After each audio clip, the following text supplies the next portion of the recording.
Today we're going to be looking at comparing numbers. On the left side of your screen you have 3 problems, and on the right side of your screen you have 3 symbols.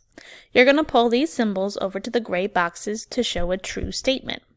So I have less than, equal to, and greater than. I'm going to look at my first problem, 24 and 42. I have to see which one of these symbols I can put in the gray box to make that a true statement. And I know that this one's going to be less than, so I'm going to pull that one over. So that says 24 is less than 42. Then I look at the middle one, 63 and 15.